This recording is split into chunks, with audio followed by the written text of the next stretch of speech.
You're listening to the North American Soccer Network, online at nasn.tv.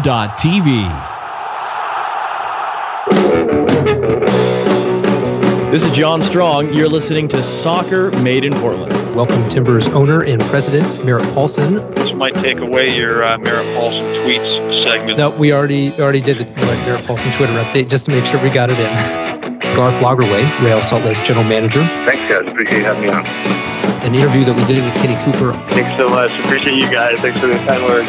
Jim Rylett, he is the Timbers U23 coach.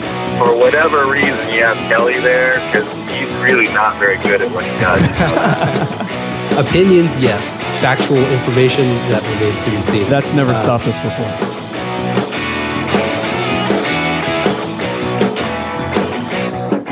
Good Tuesday morning, everybody. Welcome back to Soccer Made in Portland. This is Mao speaking. Kelly McLean is here as well. Kelly, good morning. How are you? Quite well. Good. I think that's it. Yeah, I'm just well. Yeah. We are, of course, back here on the North American Soccer Network, nasn.tv. If you were with us on Friday, you heard us preview the Timbers Sounders game, and this show today gives us a chance to review what happened. And the Timbers have another little short week here with another game coming up tomorrow against San Jose Earthquakes down in San Jose. So we'll talk about that as well on today's show. But a couple quick particulars. NASN.TV is the site to go to find all of our archive shows. If you are not already subscribing through iTunes or any of the RSS means, be sure to do that. You'll get the shows directly downloaded as soon as they're available. We also, of course, are on nasnradio.com. We're live there right now, and the show will be live again on Friday at 3:30 p.m. Pacific. And I think each show is replayed at least once during the week, so you'll get another chance to catch up there. So that's on TuneIn or Stitcher. You can find that to listen live if you're able to access Wi-Fi or 3G anywhere, pretty much wherever you are, car, office, home. You can listen in live through that means as well. On Twitter, we're at SoccerMadeInPDX. We've got an email, direct email, soccer.portland@gmail.com, and we actually got an email this morning, which we'll get back to a little bit later. So just get in touch with us in all those ways, and be sure to check out NASN Portland for all of our written content covering the team as well. And this day in Timbers history, September 18th, 2010, 2 years ago today, the very famous Khalif Al-Hassan chip at Puerto Rico occurred. Timbers 1, Puerto Rico 0. That was in the 91st minute. I believe it was Bill Gaudette in goal for Puerto Rico, who is currently the New York Red Bulls goalkeeper. And that's obviously I think it was Khalif's first start. It wasn't his first appearance for the Timbers, but it was his first start after coming over from Liberty Pros, I think is the name of the club he played for in Ghana, and very end of the regular season. I think second to last game of the regular season in 2010. So that was 2 years ago today. And I think Khalif's only played in about 35 games since then combined due to a number of injuries and other things. Maybe we'll mention him a little bit later. He did get a little bit of an appearance back out in the first team on Saturday. So let's talk about Saturday's game. Obviously, a 1-1 draw was the final. Our predictions, I said both teams would score at least 2 goals, which was not correct, although I think both teams probably could have scored 2 goals, and it wouldn't have been a total surprise, just given some of the shots. Bright DK going off the post. Seattle had a couple of good looks that were either saved or a little bit off the mark. Kelly said 0-0 draw, which was a bold call, and at halftime was still looking pretty on that, but obviously 2 second-half goals. And Trevor said the Timbers would lose, which they didn't, so we were all wrong, although I think we were a little bit closer to right than we could have been. Trevor says the Timbers lost in spirit, and I don't think that's true at all. Actually, I think it's interesting now that you bring that up, because that was a question that was asked of a number of people, not just Gavin Wilkinson, but a number of players, and asked by a number of different people whether the game felt more like a loss or more like a win, despite the fact that everyone obviously knew it was a draw. And maybe it was just the cliched answer. Maybe that's how they actually felt. But everybody who answered it said, well, we were down and we came back, got the goal to tie. So it feels a lot better than if we'd been ahead and ended up getting a draw because they scored late. So that's obvious, but it was something that people were talking about afterwards. So, let's just talk about the game. It was kind of an interesting game. I wouldn't say it was the best played game I've ever seen. A lot of people on were saying it was especially at halftime, that it was the worst possible advertisement for MLS on broadcast television. I definitely don't think it was that bad, but it was not the best game ever. So what did you think in general? I mean, I thought the 1-1 draw was probably deserved. Like you said, it wasn't the best played game ever, but it was fine. There certainly could have been a better advertisement for a national broadcast television audience, but I don't think it was horrible by any means.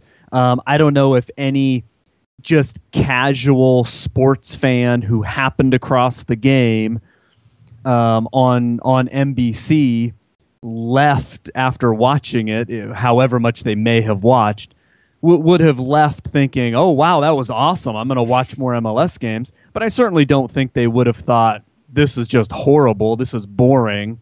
I don't understand why people would want to watch this. It was a fine game. And yeah, I think you can probably put more of a positive spin on it. I mean, you came back from being down. You still, control your fate. And in the Cascadia Cup, you drew a team that's, red hot. I don't know, red hot's the right word, but they're playing very well lately, and they're surging as they head into the playoffs. You get a draw against that team, and you come close to pulling it off. I mean, could you imagine if DK had put that one away in the whatever minute that was? That was what, 5 or 10 minutes from the end of the game, right? I mean, almost an injury time. Yeah, it was right at the end. Yeah. Yeah, I mean, could you imagine if he'd put that away? I mean, yeah, I think you feel pretty good about the game. Yeah, I agree. And, to survive, in a way with your starting goalkeeper getting hurt and your backup goalkeeper getting scored on within, 1 second of entering the field. And then to have, Diego Chirá go off injured and play a man down for all of injury time. A 6, which, you might say, oh, that's not very much, but it was 6 minutes of injury time. So it was, I think he ended up being out almost 10 full minutes of game time. So yeah, when you look at it that way, it's good to get out with a point. It is obviously disappointing not to just straight up win the Cascadia Cup at home at the earliest possible point. The flip side of that is it now requires them to do something on the road against Seattle and or Vancouver. And in all fairness, that's probably the right way it should happen anyway, given that Portland had not yet played an away game in the Cascadia Cup series. I mean, the first 4 games were all at home. So this will actually make them have to do something on the road, and I think that'll be a good test. It keeps things interesting going on longer in that regard for the end of the season, because Portland doesn't play Vancouver and Seattle until the 2 of the last 3 games of the year. So as far as the sort of players for the Timbers go, I thought it was interesting watching. Well, there were a couple of individual matchups that were kind of fun to watch. Horst and Eddie Johnson. It actually that one sort of tapered off a little bit, but it started out pretty strong. I thought Horst was going to actually kill Eddie Johnson in the first 10 or 15 minutes of the game. I mean, they were really going after each other, and that was kind of fun to watch. But I thought Franck Songo'o was the real driving force for the Timbers in the first half. I mean, everything he did wasn't necessarily the best, but it was very clear he had it in his mind that he was going to have an impact on the game. And it reminded me of the Colorado game that was here before, the away game, where he was quite good. The game in Colorado, the last Timbers game before this one, he wasn't very good actually at all, and had a not a bad game, but definitely not a good game. And so it was a nice bounce back for him. And I think, again, in the absence of Khalif Al-Hassan from being a starter and a guy who plays a lot of time in each game, he's the only guy who really gives you that sort of freewheeling creativity, that player that makes the defense really worry because they have absolutely no idea what he might do. And so we saw it on a couple of occasions. He had a really nice dipping shot that required a nice save from Sperning. He had a great cross. It was a little bit further up the field, but it was the same general idea as the one he tried to play to Nagbe, but because he was closer in, it didn't have that chance to run on. He played a ball in, and Chara almost kind of got on the end of it, sliding in at the back post. So he was really influential, I thought, really taking things over, and I thought that benefited the Timbers because they needed, we talked about this all week last week, that they needed to do something offensively. They weren't just going to be able to sit back and defend and hope to get out of the game with a point, because eventually Seattle was going to score. And even though what Songo'o was doing didn't lead to goals, it did give the Timbers that offensive push in the first half that allowed them to kind of keep Seattle off balance a little bit and get to the halftime 0-0. Yeah, Songo'o, I mean, we've talked a lot about Songo'o lately. He's really coming into his own and starting to show, some of what we saw in that preseason and early on that had us so excited. So hopefully he'll continue on and continue to bring some of that creativity, like you said, that makes it difficult for defenders, because sometimes he's beating guys 1v1 and he's splitting defenders, he's passing around guys, he just creates so much confusion with all the things that he does. He's playing really well. Actually, let me add something else in there too. I thought it was really important that he was on, if you will, especially in the first half, because I didn't really think Zizou was. I thought he got shut down pretty well in the first half anyway by Leo Gonzalez. I think in the second half you could say that it was pretty even, that he got some chances before he picked up a little bit of a knock, not enough to keep him out of Wednesday's game, but enough that we'll talk about it later to get Jack Jewsbury to take the corners for him. But I thought in the first half, apart from a very early run where Zizou split Gonzalez, and I can't recall now who it was tracking back, it may have been Zakuani, split the two of them, got into the box. Nothing came of it, but that was really early in the game. After that, Sal really didn't. I don't know that he was doing anything differently. I think Gonzalez was just playing him the right way and playing him well, and wasn't allowing him to get around the corner. And that, if Songo'o had been playing like he was in Colorado, could have left the Timbers without much option at all going forward.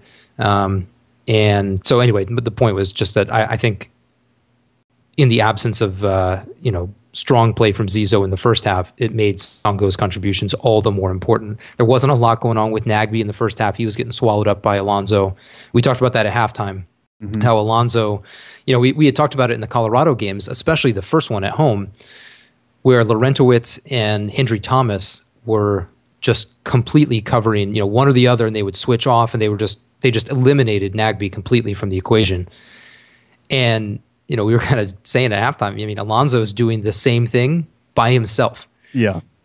So anyway, all that to say, Songo'o was I think pretty important, and I think in the end he overstretched himself. I think in the end he kind of ran himself down because he was being relied upon so much for just energy and effort, and he was coming back and taking the ball, and I mean he was doing a lot, and in the end, needed to come off. He is not supposed to be missing the San Jose game due to injury, so that's a good thing. Well, like you mentioned, you definitely have to give some credit to the Seattle defense in a couple of different areas, because I mean they did do a good job of shutting down some of the guys, and like you mentioned, Zizou not real effective, and I don't think it was that much that he wasn't playing well. I think he was being defended pretty well. And then when you can sort of negate Nagbe with just one other guy instead of having to use two, that benefits you as well. You mentioned the corners. Let's talk about the corners, because there's early in the game there are some issues just with a couple of poor corners getting cleared away by the first defender, and then so Jewsbury comes and takes one, and boom, it's a goal. And we look back to last year, and Jewsbury took all the free kicks in the corners, and that's sort of been a kind of a lingering question. It hasn't been one that's, I think, been real forceful, because some guys have stepped up and given some good service intermittently. But it's sort of been this lingering question as far as why hasn't Jack been giving the service, because he does give some good quality, fairly consistent service. And while we've seen some excellent service from some other guys, Songo'o and Zizo included, it's been pretty spotty most of the season. How come it hasn't been Jewsbury that's just been consistently taking the free kicks? Yeah, it's a good question. I mean, I wonder if part of it is his changing role as Spencer went out and Wilkinson came in, and Jack has been sort of the furthest back of those midfielders, that there's some consideration to having him able to get back earlier if there's a counter. I don't have any evidence to support that, but I just wonder if maybe that plays a part. I know they've used Stephen Smith a lot. He'll take corners when a left-footed corner is preferable. And obviously Smith wasn't available in this game, and so that he wasn't. I mean, he takes free kicks as well. Smith does, depending on where the ball is. And again, if a left-footed, if it needs to be in-swinging or out-swinging, depending, he'll take a lot of those set pieces, and he wasn't there. After the game, Jewsbury said that it wasn't, because Wilkinson was asked about it in the post-game press conference and didn't really give. I mean, he basically said Jack is a good soldier and he, is willing to contribute in any way. And that's all, I think, true and fine. But it didn't actually answer the question as why he did it. And Jewsbury himself afterwards said that Sal just asked him to take them in his place because he was hurting and he wasn't going to be able to get good service in there. And actually, Jewsbury had 2 corners in that sequence that led to the goal. The first one was, I think, an even better corner than the second one. And it created all kind of confusion with Seattle. And I think it was Johnson that ended up heading it out. But Johnson was going for it. Sperning was trying to punch it. There were a couple of Portland guys in there. It was a really well-struck ball, a really well-placed ball. That went out to the other side for another corner. Jewsbury went all the way over, took the other corner as well. And then that was just some really bad defending on Seattle's part to leave Wallace open. And to his credit, Wallace put it on frame. And, sometimes good things happen when you just get the ball on frame. So yeah, I think, I don't know that we're all of a sudden going to see Jewsbury taking all of the free kicks and all the corners again, because there's got to be some reason that they made this change. Because like you said, they've used Songo'o, they've used Zizo, they use Smith. Those are the main guys who take the set pieces and the corners in particular. It's a strange one that, and it's kind of random on one hand that he comes in and he puts in the good service, but it was also kind of a weird, it wasn't good defending. It ended up, you could have argued it was an own goal, and Jewsbury's going to get credit for a great service, and it was, but that, someone else could have played that exact same ball and Wallace headed it in. So I don't know that we'll see him all of a sudden now start to take corners. Smith will come back, and I'm sure he'll still take left-footed ones when appropriate, but it is interesting to kind of play into that storyline that, hey, well, maybe if we just had Jewsbury taking the set pieces all year like he did last year, then maybe the Timbers would have scored, 4 or 5 more goals. Maybe. I mean, and that's another thing that's sort of been lacking that the team did last year, scoring off set piece goals. Obviously, there was a lot made of, especially early in the season, how often they were scoring off set pieces. I'm not sure. I mean, I guess, Jewsbury doesn't really strike me as the guy in the mix. I mean, I know he's taller than some of those other guys, Songo'o and Zizo, but I don't sort of have like this mental image of him in there battling to win headers on free kicks and corners. I think maybe it has something to do with what you said in his new position, being able to get back a little bit quicker than the other guys.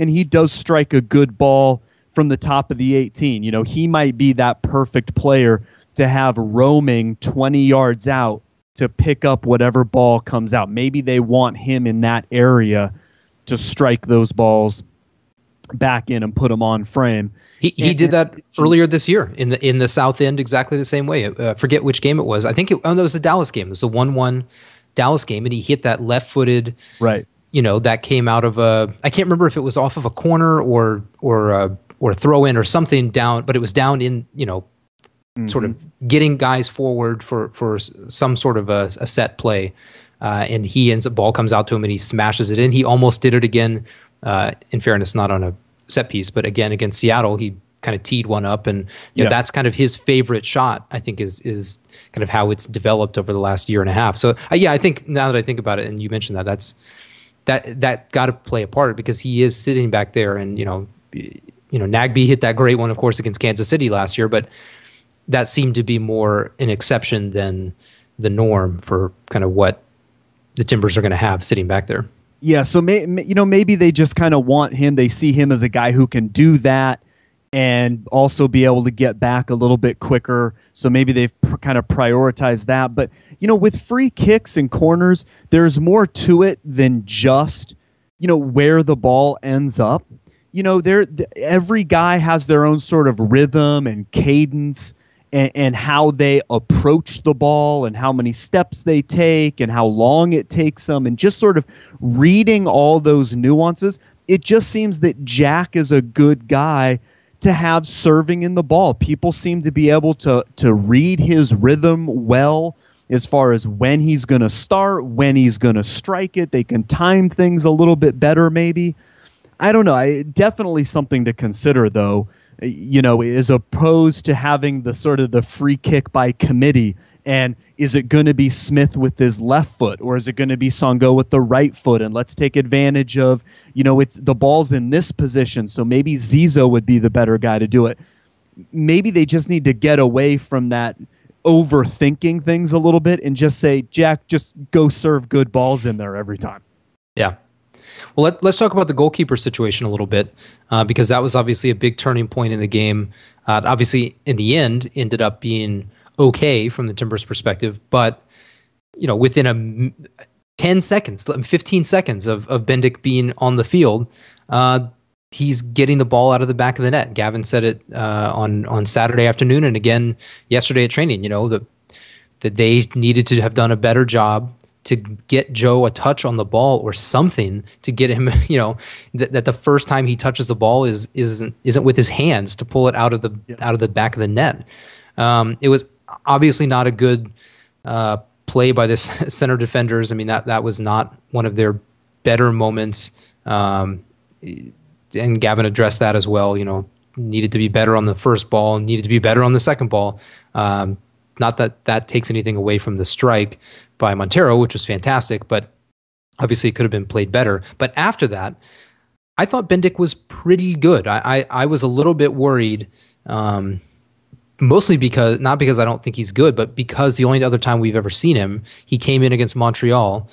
In fairness, first goal was a penalty, and then gave up he gave up 2 goals in 5 minutes or something like that. Then he gives up a goal immediately, in the 57th minute. So I thought the most important thing of the game for Bendik was it wasn't, I wouldn't say it was the most difficult save, but it was an important save. Montero kind of flashed across the box to the near post and tried to flick a header in, and Bendik had to jump. He was right on the line, stopped. Again, it wasn't the most acrobatic, it wasn't the most dramatic thing in the world, but it could have easily been misplayed, and it was a good header from Montero. He makes that save. That was in the 61st minute. That's just 4 minutes after the first Montero goal. I mean, you could see that one going in and the game being over at that point. So that was a big save, and then I thought he held his own, and then again, not a spectacular save, but covered up that last minute shot from Alonso. Didn't require much, but to get down and smother it, and he did.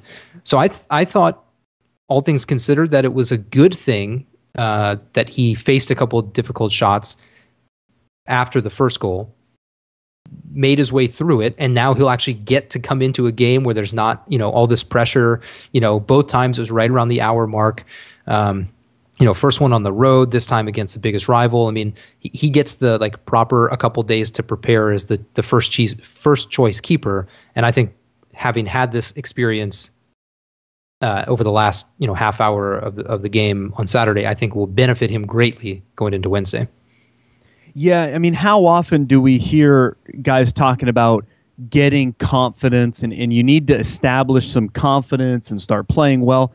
Bendik has no confidence at all. He comes into games and gets scored on. I mean, Alexander, we've talked about, he's got to lead the league in like assists per minute. Well, Bendik on the other side, he's got to lead the league in like goals scored on him per minute. I mean, it's just it's unfortunate. It just sort of is what it is. But you have to give a little bit of credit to Montero too. I mean, I don't think he probably tries that shot if there isn't a brand new goalkeeper in goal. And it wasn't that horrible of defending on the Timbers' part. I mean, yeah, Horst is kind of jumping in nowhere to try to get the header. It comes down, and yeah, Mosquera could have been tighter, a bit more physical and bumping him. But it's not like he's given him 5 yards of free space. Montero took one little touch, and lightning quick, he turned and fired it. I mean, all credit to him, and I think he's only doing that because that goalkeeper just came in, and he knows it. So he's going to try to get anything on frame as quickly as he can. And, I mean, maybe I'm going on about it a bit too much, but I just feel like because Bendik came in, Montero tried that quick strike and scored, and then my prediction was out of whack and gone. I think if Bendik had not come in, I don't think Montero tries that shot. He doesn't score, and I think it goes 0-0 the rest of the way, and my prediction rings true. So a little ulterior motive there. But even if he did take that shot against Ricketts, Ricketts probably saves it. I mean, a non-injured Ricketts simply on. I mean, Bendik is big, by the way. I mean, Bendik is 6'3". He's not like way smaller than Ricketts, but Ricketts has that weird way of making spectacular saves, even while kind of screwing stuff up on the easier stuff. But just his height alone, probably would have been just enough. I mean, because there wasn't that much space to go into. Bendik didn't really move until the last second. He probably didn't see it until the last second either. It was a fantastic goal. I mean, it's probably not going to win goal of the week because there were, Henri scored directly from a corner, and Julian de Guzman, banged in a ridiculous volley in injury time, for a winner against Vancouver. So, I don't know.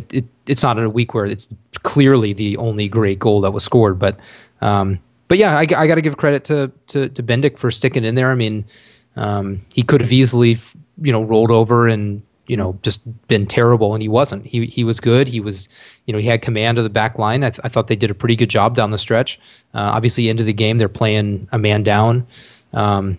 Let's talk about that for a minute, because we'll obviously talk more about Chira here in just a few in regards to the next game. But I have to admit, I must have been looking down or typing something when I saw Chira obviously get in, laying on the ground, blah blah blah, and that contributed to the long amount of injury time at the end of the game. I didn't realize for about 2 or 3 minutes that he hadn't come back on, and it took me a minute I just kept feeling like, even though the Timbers actually had a lot of the ball in injury time when they were a man down, I just kept I had this feeling that it's just not enough guys out. Like, something's missing. And then finally I counted and I was like, wait a minute, where's Chira? And then I realized, he's gone. He's totally gone. He's not coming back. And they've already used, they'd already used the last sub, bringing Al Hassan in, with like 10 minutes to go, or 82nd minute or something like that. So it was a weird way to play out over the final minutes that even though the Timbers were down to 10, they didn't just kind of try and pack it in and hope to just, get everybody behind the ball and make it as close to an 11-man situation as possible. They kept playing. I was pretty surprised by that. Yeah, I mean, it would have been easy and almost expected to just, put guys in the back and just bunker down.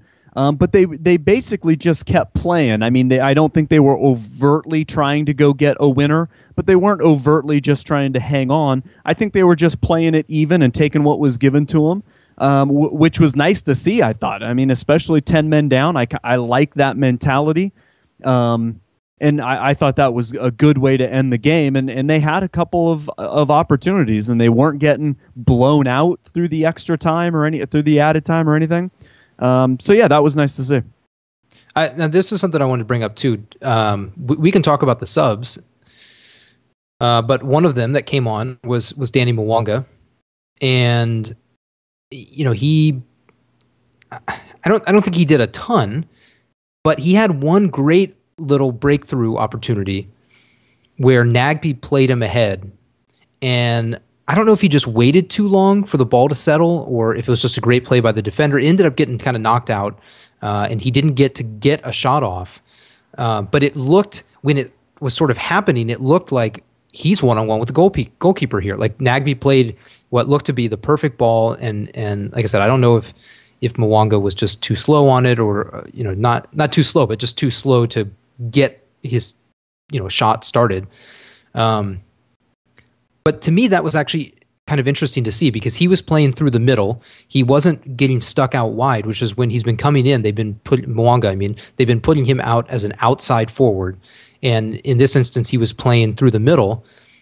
And it was a great run. I mean, it was a great ball from Nagbe, but it was a great run. And I just feel like that's something we haven't seen at all from Mwanga, partly because he hasn't been on the field very much, and partly because of when he's out there where he is, doesn't allow for that kind of a run. I know he's not supposed to be the best through the middle, but that looked pretty good to me. And I was intrigued, and I kind of want to see more of the possibility of combinations between Nagbe and Mwanga, because that's a kind of run that DK is not going to make. DK makes runs, but he makes runs where he's better played the ball from outside than through the middle.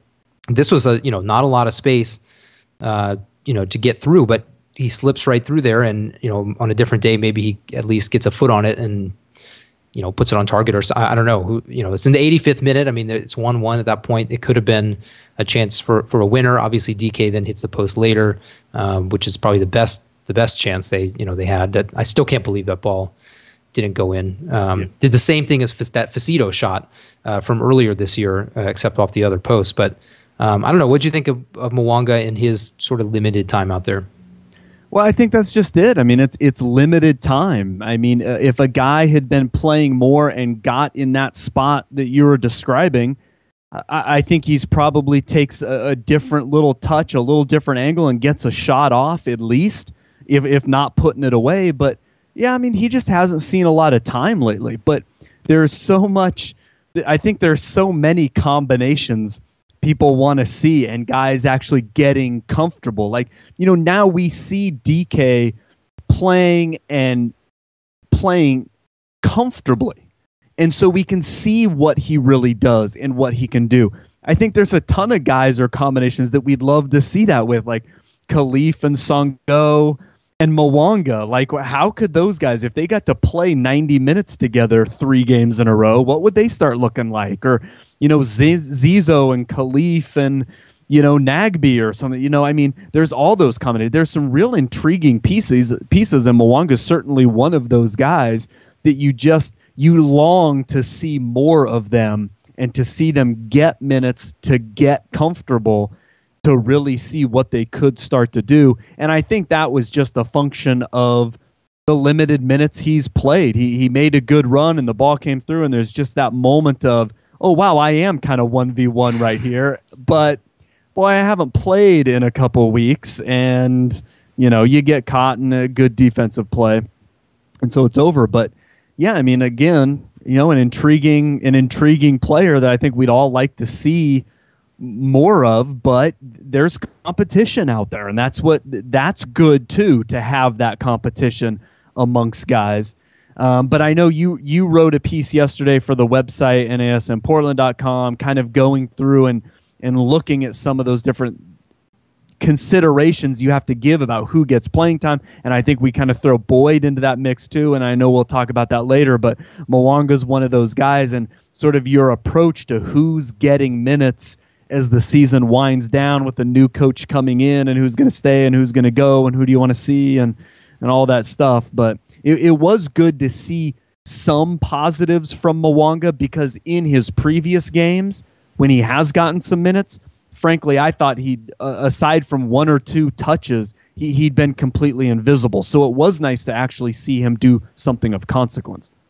Yeah, agreed. And I don't want to spend a lot of time on it, but you mentioned the thing I wrote yesterday, and it's just something I've been thinking about because there are these different things that are pulling in different directions while the Timbers are kind of trying to do all these things at once. And we keep hearing the idea of rewarding good performances. And I think anybody can look at DK's presence in the starting 11 and say, I understand this. It's because he's performed well in these previous games, be it in New York or he scores the goal against Colorado, and he's played well. He's, like you said, he's getting comfortable, and so it makes sense to leave that guy. He's not making terrible mistakes. He's not costing the team games. So it makes sense to leave him out there. But on the other hand, you have other players, and if the express point of the rest of the season, apart from trying to win the Cascadia Cup, is to give Caleb Porter a chance to see guys playing, what's the tipping point? I mean, what does Mwanga have to do to get into the team? And I'm not, this isn't a crusade for Mwanga, and it's, Gavin's also said it has to do with training. I mean, if the guys who are best in training are being given the chance first, and if they succeed, then they're going to stay out there. But you look at a guy like Alexander. They say the same thing. They give the same lip service to that. He goes out there, replaces Chara when Chara is suspended, has a good game. And there's no chance he's going to go back into the team the next game because Chara's coming back. I don't know that I agree with it 100%, but Gavin has said that he thought Rodney Wallace had a terrific game, was one of the best players in the game on Saturday. There's no chance Rodney Wallace is starting against San Jose on Wednesday. Steven Smith will go right back into that spot after his being suspended for yellow card accumulation. So there's that balance of they're trying to win the game, and that's important as well. I mean, they don't want to just forfeit the rest of the games just to see if Ryan Kowalik is good enough to play on an everyday basis. I mean, they're not going to do that. But there are guys with talent enough to get out there on the field and see the possibility of combine. I mean, how do you know if Mwanga is a good fit with the team if he never plays in the first team with the guys who were regulars in the first team? You can look at individual abilities and psychology and whatever and see how he does in training and how he prepares, but you need some of that, especially with the coach in waiting, Porter, not being here. He only gets secondhand information on training sessions. The best evidence he can get is watch games where this guy gets to play and interact with the other pieces. So it's an interesting debate. I think a little bit gets cleared up this week. In some ways, because Alexander is going to get to start, presumably, in Chara's place, and he's going to get that chance to be rewarded for a good performance. If he plays well on Wednesday, there's every indication that he would play again on Saturday because Chara isn't going to be back. Chara's definitely not going to be back for either San Jose or Salt Lake. Jury's out on whether he'll be back for DC the following week. But that actually gives a guy a chance to go in there. And it's been a weird balance because Gavin's spent a lot of time saying that now if you're starting, you can feel like you've earned it. You have to earn a starting spot. You don't just get not just gifted a starting spot. But that was like a month ago now. I mean, they've kind of been sticking with the exact same group, and they've had some good performances and they've had some really bad performances. Yet those exact same players have come back out in the 11 the next week. So how much is So anyway, it'll be interesting to see if down the stretch here they really do give, just put Mwanga in as a starter or Boyd and see how these interactions happen. Or, if Boyd doesn't get in, does that mean they've already completely made up their mind and there's just nothing from him that they need to see to decide one way or the other? It could be. I don't know. But I think that's a big part of who's playing and who's playing how much. Now that Khalif is healthy, although I think he's been available for a couple of weeks now, they're just choosing to go with Zizo on this rewarding good performance, which is justified based on his good performances. But at some point, you kind of want to see Khalif get in there and mix it up with Songo'o or Nagbe and, see how it's going. So obviously reserves give you a little bit of a chance to see some of that. So why don't you talk about the reserve game, since I wasn't there, but you were. Yeah, the reserve game was interesting. They got out to this quick 3-0 lead in about 15 minutes. And there was some good stuff. There were goals from Fucito and Boyd and Richards. And I mean, they really dominated things. And then, as to be expected a little bit, when you go up 3-0 that early, there was the lull and Seattle kind of took over and everything. And then in the second half, they brought some of those guys out and they went with a couple of academy kids, got to see some action. Gleason got injured. So the U18 goalkeeper, he came in and played, and they got scored on twice. But I'll tell you what, it was really interesting getting to see some of the academy guys get in there and play. And I think for the first time, I really got this sense of, this progression that you could have a local product grow up playing in the Timbers organization and eventually someday get to the first team. And I mean, we've seen some academy kids now playing in reserve games, and I mean, just what a difference that would make to have a couple of guys who come up through the whole program up to the first team would be really interesting. But the game itself, though, had a couple of interesting things. Boyd started and played and actually played pretty well. He really should have been credited with an assist on Fucito's on the first goal, and I'm not sure why he wasn't. But he did something a couple of times that we don't normally think of Kris Boyd as doing, making some long runs out toward the sideline. 2 or 3 times, guys just knocked balls down the sideline, and Boyd went down and tracked them down and held them up. And in the case of that first goal, he turned and crossed it in that Fucito finished. But later on, he came back and got involved as sort of a target guy, laying balls off with good one-touch balls, putting it in the path of his teammates and stuff. It seemed like he did more than what we heard he was doing down in L.A. when they lost 4-0. So I thought he had a good outing, but to me, the biggest revelation was Khalif. He played at center mid with Alexander, and he was really the catalyst. I mean, it was really sort of his game. He played defense as well. He tracked back and made some defensive stops a number of times as well. But offensively, he was really the instigator. He really made things happen, whether it was with some footwork to beat a defender or finding, a through ball to get a Fucito or Boyd the ball up top, or even just, maintaining possession, just kind of playing the ball out wide or playing it back just to establish possession a little bit. He really was the focal point. The game really sort of went as he desired it to go a little bit, and he looked really good. So I'm assuming that that's going to kind of translate into some first-team minutes, particularly with all these back-to-back games. I anticipate we're going to see him. I don't know where exactly it's going to be. I don't know if it's going to be as a center midfielder or if it's more likely to be on the outside, but he looked really good. He was playing really well, and I expect to see him get some significant minutes, whether it's Salt Lake or San Jose. Yeah, and he, in fairness, he came in, like I said before, in the 82nd minute of the first team game on Saturday, and we know he likes to drift or go wherever the spirit moves him or whatever. But he was very specifically going to the middle right away in the first team game. I mean, he was getting the ball and getting involved.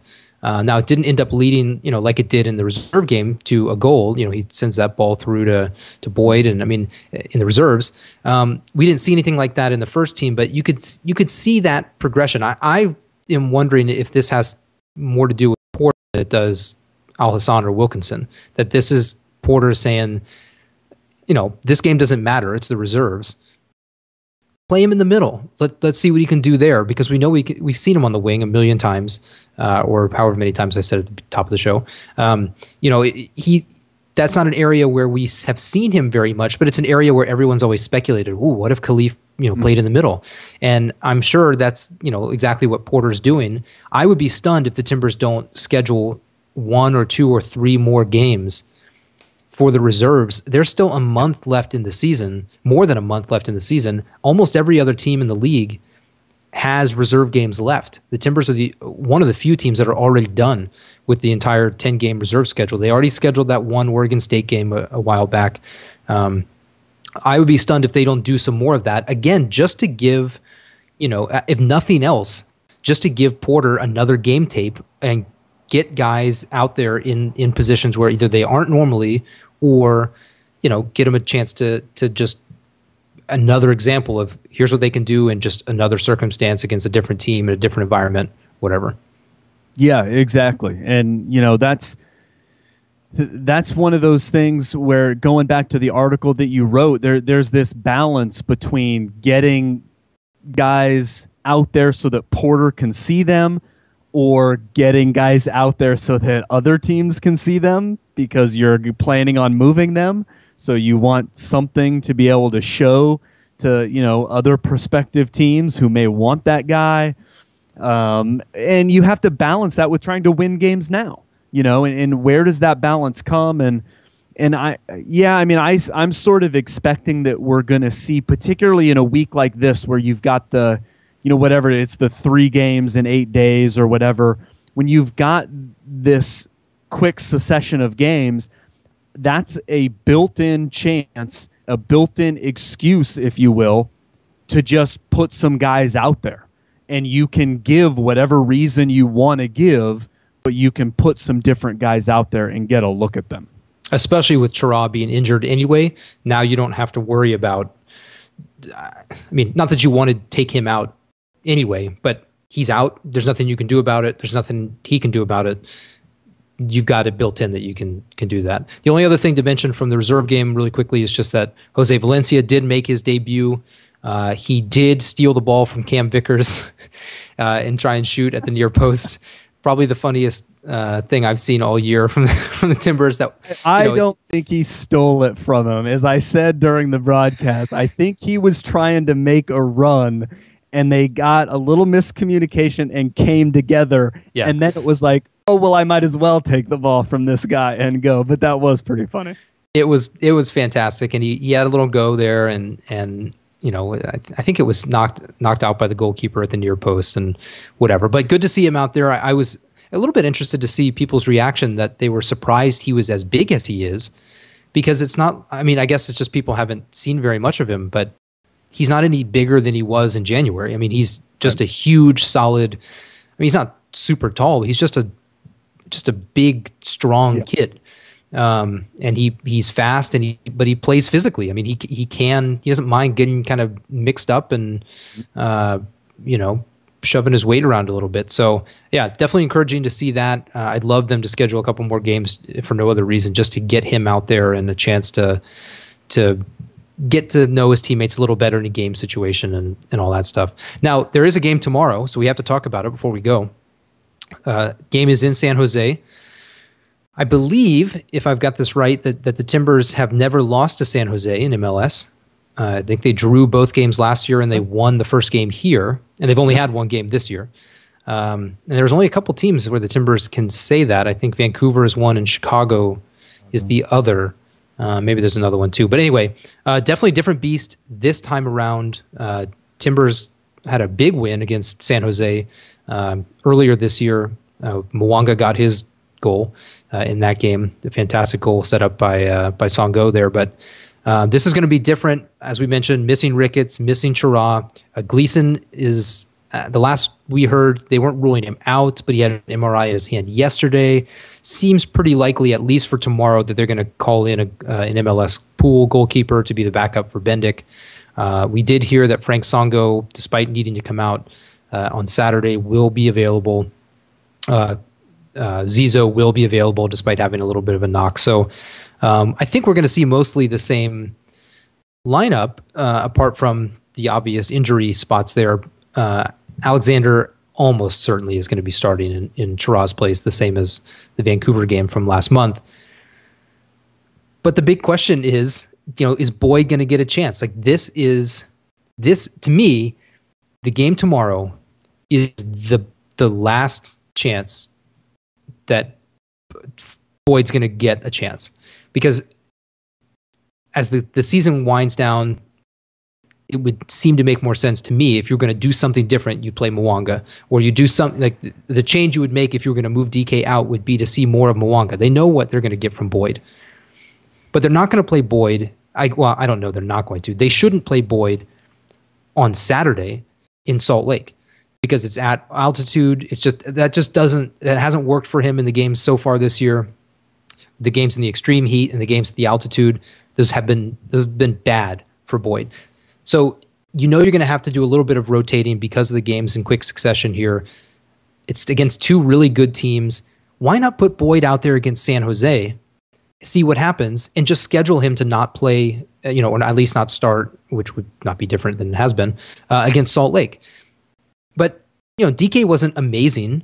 He hasn't been amazing in the last couple of games. He's been fine, but he hasn't done anything, in my opinion, to say he's been so good that you have to keep rewarding him, keep him in the lineup because he's the linchpin that's holding the offense together. I don't think that's the case at all. I don't think the Timbers would be worse if he was out there against San Jose, but this is a chance to do something a little bit different. I say put Boyd out there. If he doesn't, we may never see him again. I mean, what would the point be? This is that time where you got all these games packed in. So that's a big question from the Timber side. I expect we'll see Stephen Smith back in Wallace's place. Simply, as I mentioned before, looking at the Alexander example from when Sherrod was out, Wallace, was successful in some ways and not in others, but I think Smith will be there. From San Jose's perspective, it sounds like neither Shea Salinas nor Marvin Chavez are going to be at least available to start. That would be a big benefit to the Timbers because those guys are wingers and fast and good, and that has been a major problem for the Timbers when other teams have fast, good wingers. But that San Jose has been all about Lenhart and Wondolowski and Gordon banging in goals in the 93rd minute, this year. I mean, that seems to be what they do every time. And if those guys are absent, Salinas and Chavez, that isn't necessarily going to prevent any of those other, the Goonies guys or whatever, from scoring their goals. I think we'll see some changes you've got every excuse in the book to do whatever you want in this match. You've got a lot of guys who played a lot of minutes. You've got the 3 games in quick succession, not to mention the reserve game. So all of those guys played in the reserve game too. So you can say that a guy's picked up a little niggle and that he needs some rest, whatever you want. I think there's a pretty good chance we might see Boyd start. He played decently in the reserve match, and we've seen guys play well in the reserves before, and that be used as a reason for giving them time in the first team game. I think Boyd has a good chance at starting tomorrow. I think Khalif does, whether it's for Zizo or Songo'o. Either one of those guys, you could just say, well, yeah, the injury, it wasn't like a big injury, but we just thought they could use the night off. That would be best for them so that we don't further things. So, Alexander, as we've mentioned, is probably going to get to start. So I think we might see a few new faces in there. And you're on the road where you've played horribly and nobody expects anything, and you're playing the best team in the league. So people are going to say you're going to lose anyways because you've got Bendik in goal to begin with. So you sort of have nothing to lose anyway. So if you want to give Boyd another chance, now's your time to do it. And if Khalif has been playing well and did well in the reserves and you want to get him out there, get him out there now. You've got every excuse to. You get to, you're going to see Alexander out there. So, I think we'll see a few different changes in the lineup as just an opportunity. And who knows, maybe Mwanga is a guy who, wriggles his way in. Maybe they just decide, look, Nagbe has played a ton of minutes lately. We got a bunch of games. Let's give him a rest. Let's put Mwanga out there. Who knows? It could be a number of different things, but I think we'll see plenty of good changes.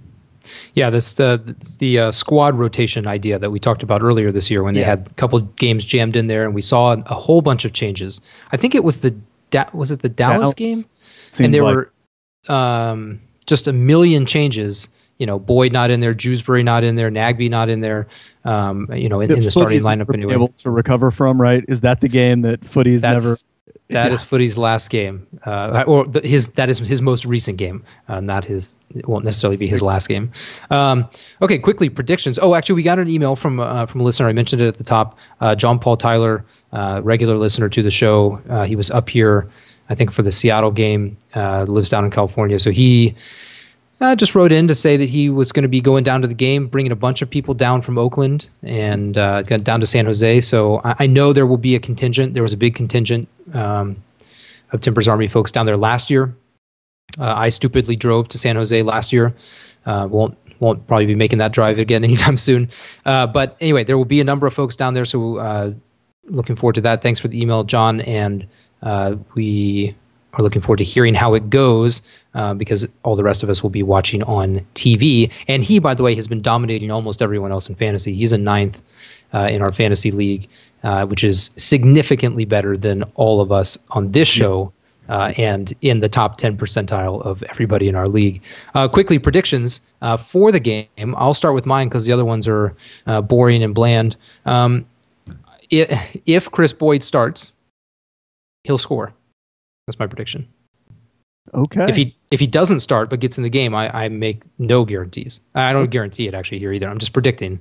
If Boyd gets in from the start of the game, he'll score. I can see that. I'll buy that. Trevor and I are of one mind, which is the Timbers will lose. They're on the road. I am handcuffed. I can make no other prediction other than the Timbers will lose because they are back out on the road. Okay, fair enough. And fantasy update, really quickly. I had a really good week with the weird long week and moved up all the way from 30th to 25th. We've been talking about how hard it is to move up even one spot, and I moved up 5. I had a really strange week with some good performances by some unlikely players. So I'm up to 25th. Kelly, you're in 39th. And Trevor must have made some move, or everyone else around him was horrendous because he moved back up to 50th after not... Oh, it's the latter. Okay, he did nothing. Everyone around him was horrendous. So he is back on the front page in 50th place. There are games, obviously, tomorrow. So the week's going to get started, shortly, and then tomorrow being Wednesday, of course, if you're listening on the podcast, and then a full slate of games over the weekend. It's a pretty busy time now. No more little gaps. They're really jamming in a bunch of games because there's only, like I said, like a month, 4 or 5 weeks left in the regular season to get the rest of these games in. So Timbers are 7:30 tomorrow night down in San Jose or Santa Clara or wherever they actually play. It is. But it's at the Earthquakes at Buckshaw Stadium in front of 10,000 or so people. So who knows? Best team in the league. Timbers played them earlier this year and won. So they certainly have something to go on in that regard. But we'll see if they make any changes. And we'll be back on Friday afternoon, 3:30 p.m. Pacific. In that show, we'll talk about what happened on Wednesday night and start to look ahead to Saturday's game in Salt Lake City, which is not going to be an easy task either. So join us then, but in the meantime, enjoy the game. So this is Mal. And this is Kelly. We'll see you again on Friday. Speak to you then.